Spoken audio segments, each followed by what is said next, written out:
ഈ അധ്യാപകന്റെ മാതൃക ഇവിടെ നിർത്തിക്കൊണ്ട് നമ്മളൊന്ന് ആലോചിച്ച് നോക്കണം, നമ്മളൊക്കെ പിണങ്ങിയത് എന്തിനാണ്?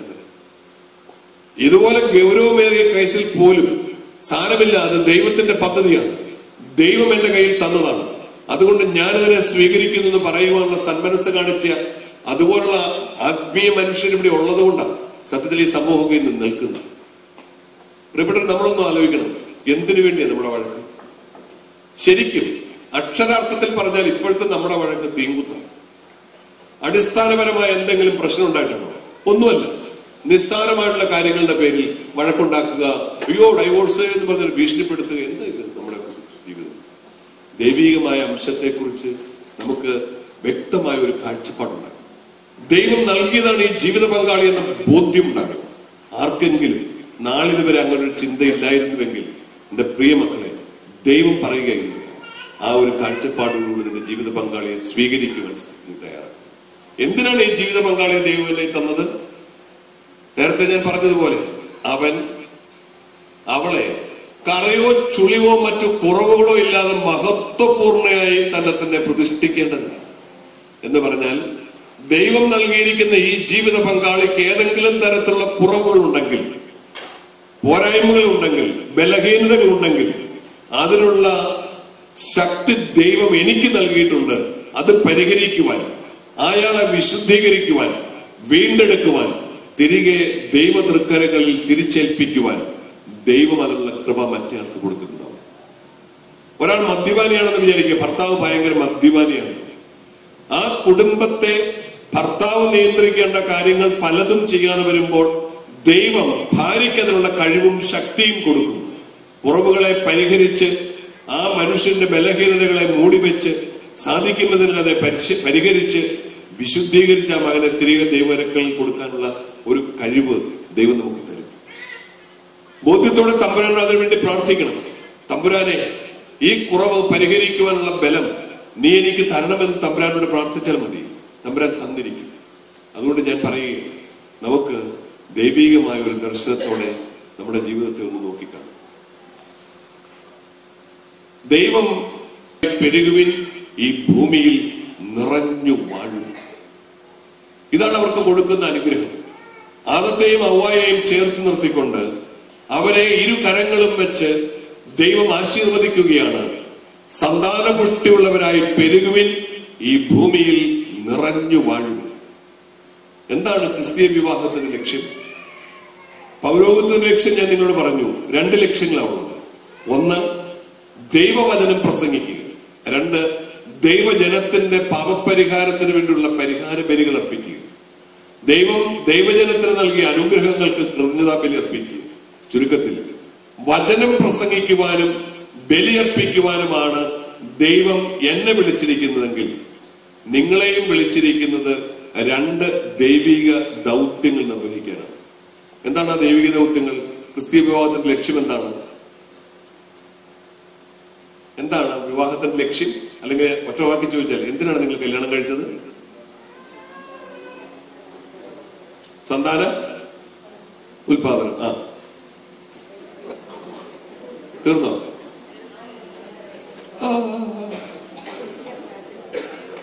2 പർപ്പസാണുള്ളത്. ആദ്യം സഭ വെച്ചിരുന്നത് സന്താനങ്ങളെ ജനിപ്പിക്കുക എന്നുള്ളതാണ് ആദ്യത്തെ ലക്ഷ്യം. പക്ഷേ അങ്ങനെ വന്നപ്പോൾ ഒരു പ്രശ്നമുണ്ടായി. മക്കളില്ലാത്ത ദമ്പതിമാരുടെ കാര്യത്തിൽ എന്ത് ചെയ്യും? അതുകൊണ്ട് സഭ വിവാഹത്തിന് 2 ലക്ഷ്യങ്ങളെ വെച്ചിരിക്കുക. 1, ദാമ്പത്യ സ്നേഹം.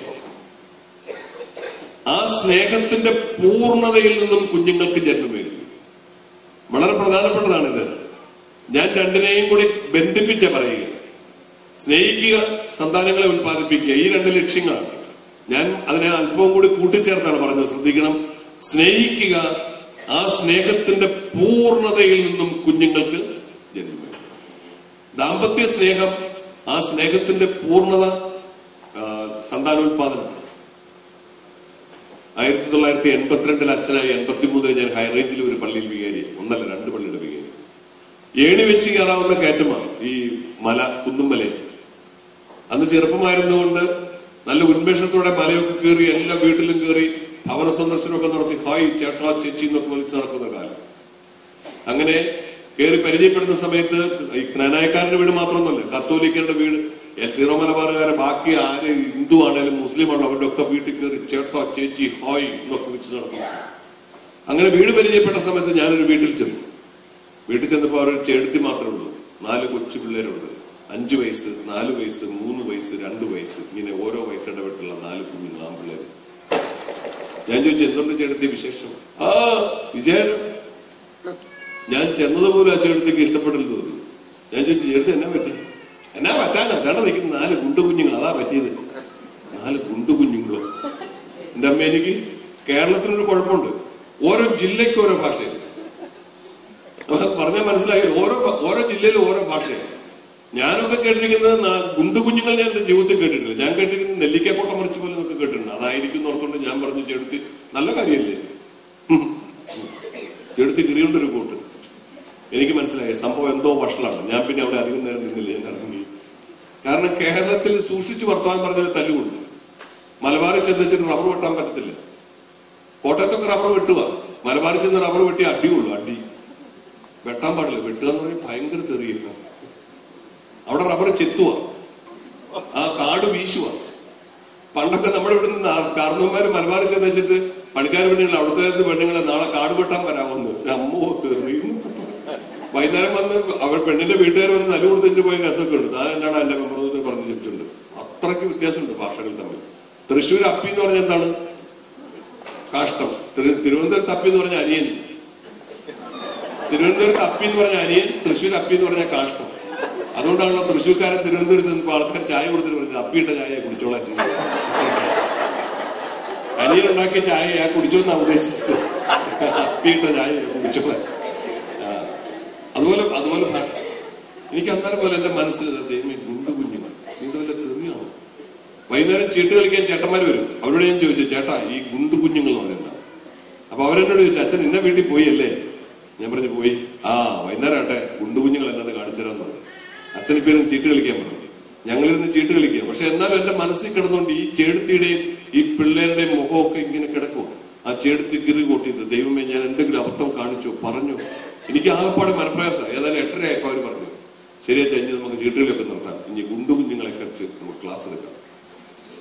മുറ്റത്തോട്ട് ഇറങ്ങി നിന്നപ്പോ അങ്ങ് അകലെ നിന്ന് കേൾക്കാം തെറിയെന്നൊക്കെ പറഞ്ഞ പുളിച്ചു തെറി, പാലിൽ പുഴുങ്ങി തെറി. കുറെ അശരീരിയാണ്, ആളെ കാണാനൊന്നുമില്ല, ഒച്ച മാത്രമേ ഉള്ളൂ. കുറച്ചു കഴിഞ്ഞപ്പോ ഈ ശബ്ദം അടുത്തടുത്ത് വരുന്നുണ്ട്. കുറെ കഴിഞ്ഞപ്പോ രൂപം നമുക്ക് വളരെ വ്യക്തമായി. ഒരു ചേട്ടൻ വരുന്നുണ്ട്. തുണി എന്ന് പറഞ്ഞ സാധനം അയാളുടെ ശരീരത്തിലില്ല. വലത്തെ കയ്യിൽ ഒരു കടാര ഇങ്ങനെ ഉയർത്തിപ്പിടിച്ചിട്ടുണ്ട്. ഇടത്തെ കക്ഷത്തിൽ ഒരു കുപ്പി ഇങ്ങനെ ഇരിപ്പുണ്ട്. ഒരു മാട്ടം അങ്ങേ മാട്ടലോട്ട് ചാടി തെറിയും പറഞ്ഞുകൊണ്ട് ആ മനുഷ്യൻ പോവുക. അപ്പൊ അദ്ദേഹം, ഈ ചേട്ടന്മാരെന്നോട് പറഞ്ഞത്, അയാളുടെ ഇടത്തെ കക്ഷത്തിലിരിക്കുന്ന സാധനമാണ് ഗുണ്ട്. ചാരായത്തിന്റെ അന്നത്തെ കാലത്തെ ഹൈറേഞ്ചിലെ പേരാണ് ഗുണ്ട്. എന്റെ അമ്മേ, തേണ്ടച്ചാൻ നിൽക്കുന്ന 4 ഗുണ്ടു കുഞ്ഞുങ്ങൾ. അപ്പോഴാണ് എനിക്ക് ശരിക്കും മനസ്സിലായത്, ഗുണ്ടടിച്ച് സുബോധം നഷ്ടപ്പെട്ടപ്പം ഇയാൾ എന്തോ കാണിച്ചപ്പോ ഉണ്ടായിപ്പോയ ഉപോൽപ്പന്നങ്ങളാണ് നിൽക്കുന്ന കുഞ്ഞുങ്ങൾ എന്നാണ് സ്ത്രീ പറഞ്ഞതിന്റെ അർത്ഥം. 4 ഗുണ്ടു കുഞ്ഞുങ്ങൾ മദ്യപിച്ച് സുബോധമില്ലാതെ പട്ടിയും പൂച്ചയും കാണിക്കുന്ന പോലെ എന്തൊക്കെയോ കാണിച്ചപ്പോൾ ഉണ്ടായിപ്പോയ ഉപോൽപ്പന്നങ്ങൾ. ഇതിനല്ല ദൈവം നിങ്ങളെ വിളിച്ചത്. ഇതിനല്ല ദൈവം നിങ്ങളെ വിളിച്ചത്. സ്നേഹത്തിന്റെ പൂർണ്ണതയിൽ നിന്നും കുഞ്ഞുങ്ങൾക്ക് ജന്മമേകണം. മദ്യപാനത്തിന്റെ ഉന്മാദത്തിൽ നിന്നും കുഞ്ഞുങ്ങൾക്ക് ജന്മമേകാനല്ല, സ്നേഹത്തിന്റെ പൂർണ്ണതയിൽ നിന്നും കുഞ്ഞുങ്ങൾക്ക് ജന്മമേകണം. ക്രിസ്തീയ മാതാപിതാക്കന്മാരുടെ റെസ്പോൺസിബിലിറ്റിയാണ് കുഞ്ഞുങ്ങൾക്ക് ജന്മമേകുക. കാരണം ഞാൻ നേരത്തെ സൂചിപ്പിച്ചു, ദൈവത്തിന് മാത്രം അവകാശപ്പെട്ട സൃഷ്ടികർമ്മം. ദൈവം അണിയിച്ച് കോൺതെറ്റ് വെച്ചിട്ട് ഉണ്ടാകട്ടെ, ഇങ്ങനെയല്ല അണ്ടകടാഹങ്ങളെ മുഴുവൻ സൃഷ്ടിച്ചത്. ദൈവം തന്റെ ജ്ഞാനത്തിന്റെ തികവിലാണ് ഈ അണ്ടകടാഹത്തിന്, ഈ പ്രപഞ്ചത്തിന് രൂപം കൊടുത്തു. എങ്കിൽ നിങ്ങളും നിങ്ങളുടെ ജ്ഞാനത്തിന്റെ തികവിൽ, പൂർണ്ണതയിൽ, പൂർണ്ണമായ അറിവോടും സമ്മതത്തോടും കൂടി ചെയ്യേണ്ട ഒരു പ്രവൃത്തിയാണ്. അല്ലാതെ മദ്യപിച്ച് അറിവും സമ്മതവും ഇല്ലാതെ ചെയ്തു പോകേണ്ട ഒരു കാര്യമല്ല. ഞാൻ പറയും, ഒരു പുരോഹിതന് അൽത്താരയിൽ ബലിയർപ്പിക്കുന്ന പവിത്രതയോടെ പരികർമ്മം ചെയ്യേണ്ട പാവനമായ ഒരു കർമ്മമാണ് ദാമ്പത്യബന്ധം എന്നൊക്കെ പറയുന്നത്.